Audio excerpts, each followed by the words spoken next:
প্রিয় দর্শক আসসালামু আলাইকুম। বাংলাদেশের স্বাধীনতার স্বপ্নদ্রষ্টা রাজনীতির তাত্ত্বিক পুরুষ জনাব সিরাজুল আলম খান, তিনি যেমনইভাবে বাংলাদেশের স্বাধীনতা সংগ্রামে অগ্রণী ভূমিকা পালন করেছিলেন, তেমনইভাবে স্বাধীনতা পরবর্তী সময়ে যখন বাংলাদেশের সম্পদ ভারত লুণ্ঠন করেছিল, তখন তিনি বুক চিতিয়ে এসব কার্যকলাপের বিরোধিতা করেছিলেন, বাধা দিয়েছিলেন। শুধু তাই নয়, বাংলাদেশের মুক্তিযুদ্ধের অন্যতম আকাঙ্ক্ষা গণতন্ত্র যখন বাংলাদেশে পিকে হয়ে গিয়েছিল, তখন তিনি বাংলাদেশে গণতন্ত্র প্রতিষ্ঠার জন্য বাংলাদেশের সকল মুক্তিযোদ্ধাকে ঐক্যবদ্ধ করার জন্য চেষ্টা করেছিলেন, উদ্যোগ গ্রহণ করেছিলেন। পরবর্তীতে আমরা দেখেছি তারই উদ্যোগে জাতীয় সমাজতান্ত্রিক দল জাসদ নামে একটি রাজনৈতিক দলের জন্ম হয়। যদিও বা পরবর্তীতে এই রাজনৈতিক দলটি সাম্রাজ্যবাদী শক্তি এবং আধিপত্যবাদী শক্তির কবলে পড়ে বিভিন্ন ধারায় বিভক্ত হয়ে পড়ে, বিভিন্ন খণ্ডে বিভক্ত হয়ে পড়ে।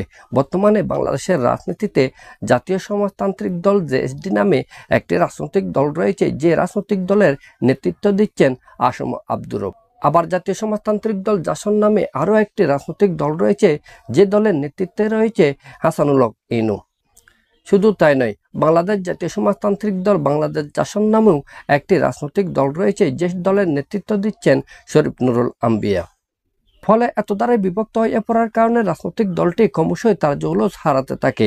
একসময় যে রাজনৈতিক দলটি বটগাছের ভূমিকা পালন করেছিল, সে রাজনৈতিক দলটি আজকে বিভিন্ন দলে বিভক্ত হয়ে পড়ার কারণে পরগাছায় রূপান্তরিত হয়েছে।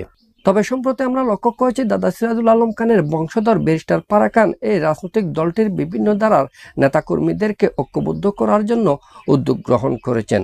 বাংলাদেশের বিভিন্ন জেলা উপজেলায় নিয়মিত সভা সেমিনার করে যাচ্ছেন, এসব দলের নেতাকর্মীদেরকে ঐক্যবদ্ধ করার পথ চালাচ্ছেন।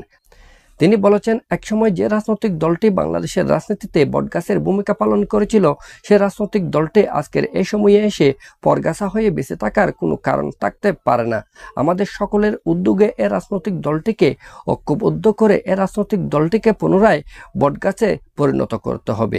সেই সাথে আগামী জাতীয় সংসদ নির্বাচনে 300 আসনে প্রার্থী দেওয়ার জন্য এখন থেকেই উদ্যোগ গ্রহণ করতে হবে। তার এই কথার সাথে সাথে জাসদের সকল নেতাকর্মীরা উজ্জীবিত হয়েছেন, তারা ডাকে সাড়া দিয়ে যাচ্ছেন।